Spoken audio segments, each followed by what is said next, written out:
ओम साईं राम। श्री साईं सच्चरित्र अध्याय 11। सगुण ब्रह्म श्री साईं बाबा। ब्रह्म के दो स्वरूप हैं, निर्गुण और सगुण। निर्गुण निराकार है और सगुण साकार है। यद्यपि वे एक ही ब्रह्म के दो रूप हैं, फिर भी किसी को निर्गुण और किसी को सगुण उपासना में दिलचस्पी होती है। सगुण उपासना सरल है। मनुष्य स्वयं आकार में है, इसलिए उसे ईश्वर की साकार उपासना सरल है।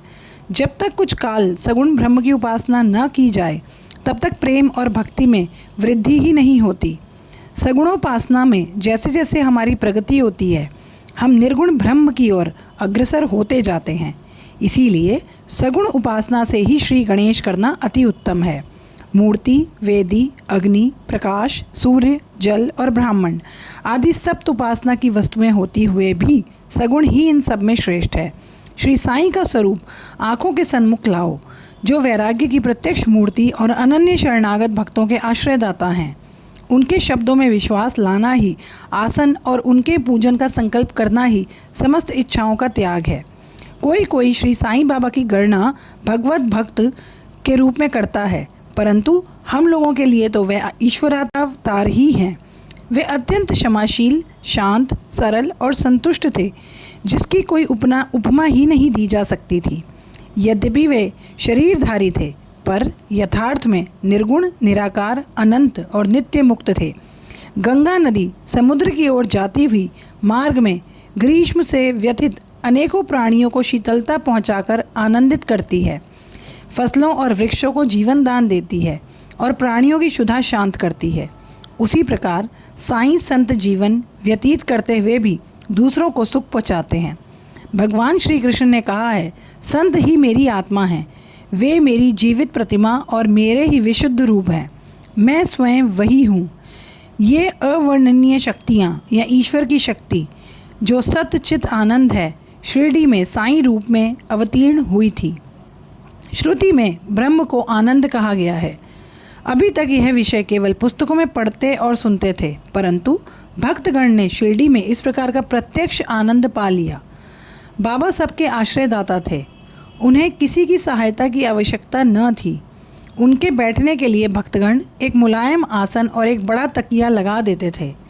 बाबा भक्तों के भावों का आदर करते और उनकी इच्छानुसार पूजन आदि करने देने में किसी प्रकार की आपत्ति नहीं करते थे। कोई इत्र और चंदन लगाते, कोई सुपारी, पान और अन्य वस्तुएं भेंट देते। यद्यपि ऐसा जान पड़ता था कि उनका निवास स्थान शिरडी में है, परंतु वे तो सर्वव्यापक थे। इसका भक्तों ने नित्य प्रति अनुभव किया। ऐसे सर्वव्यापक गुरुदेव के चरणों में मेरा बार बार नमस्कार है। डॉक्टर पंडित की भक्ति। एक बार डॉक्टर पंडित बाबा के दर्शन के लिए शिरडी पहुँचे। बाबा को प्रणाम कर वे मस्जिद में कुछ देर तक बैठे। बाबा ने उन्हें श्री दादा भट्ट के पास जाने का आदेश दिया। फिर दादा भट्ट और डॉक्टर पंडित एक साथ पूजन के लिए मस्जिद पहुंचे। दादा भट्ट ने बाबा का पूजन किया, परंतु अभी तक बाबा के शुभ मस्तक पर चंदन लगाने का किसी ने साहस नहीं किया था। केवल एक महाल सापति ही उनके गले में चंदन लगाया करते थे। डॉक्टर पंडित ने पूजन की थाली से चंदन लिया और बाबा के मस्तक पर त्रिपुंडाकार लगाया। लोगों ने महान आश्चर्य से देखा कि बाबा ने एक शब्द भी नहीं कहा। संध्या समय दादा भट्ट ने बाबा से पूछा, क्या कारण है कि आप दूसरों को तो मस्तक पर चंदन नहीं लगाने देते, परंतु डॉक्टर पंडित को आपने कुछ नहीं कहा।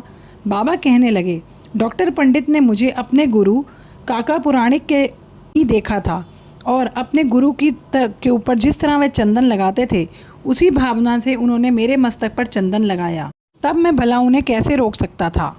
यद्यपि बाबा भक्तों को उनकी इच्छानुसार पूजन करने देते थे, परंतु कभी कभी उनका व्यवहार विचित्र हो जाता था। कभी कभी वे रुद्रावतार धारण कर लेते थे।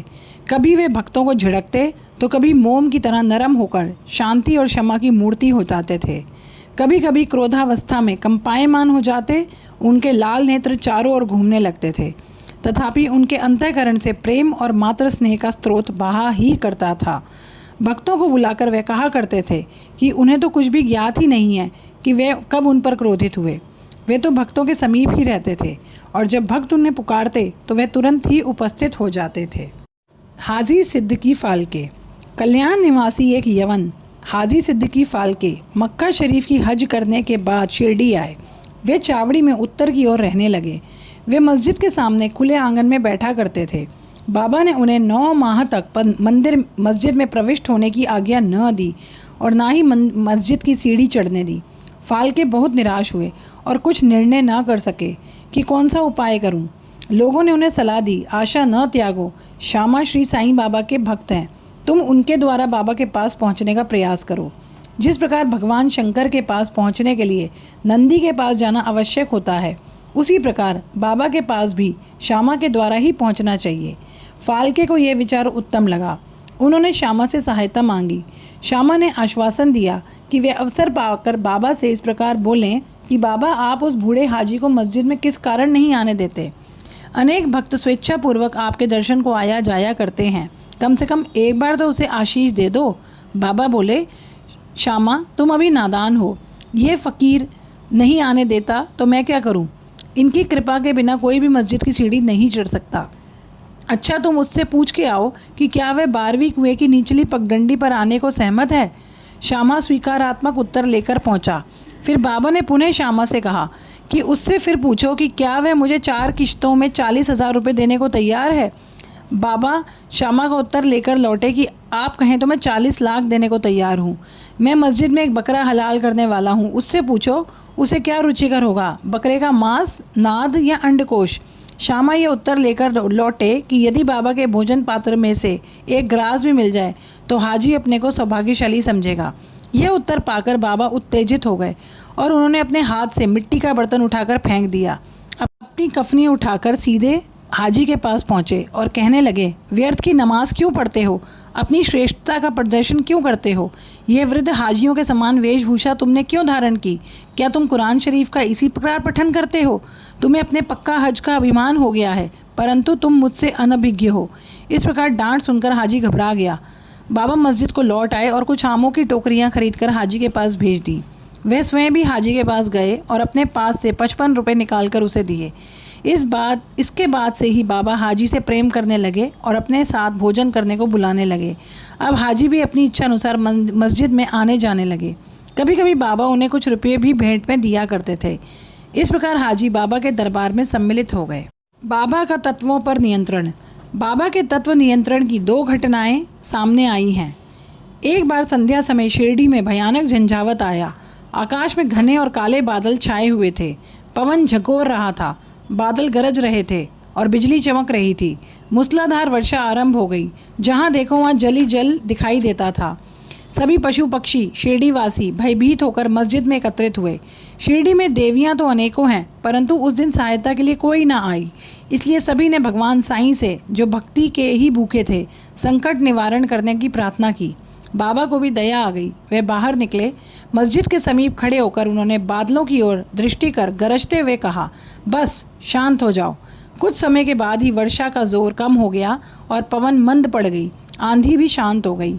आकाश में चंद्रदेव उदित हो गए। तब सब लोग अति प्रसन्न होकर अपने अपने घर लौट आए।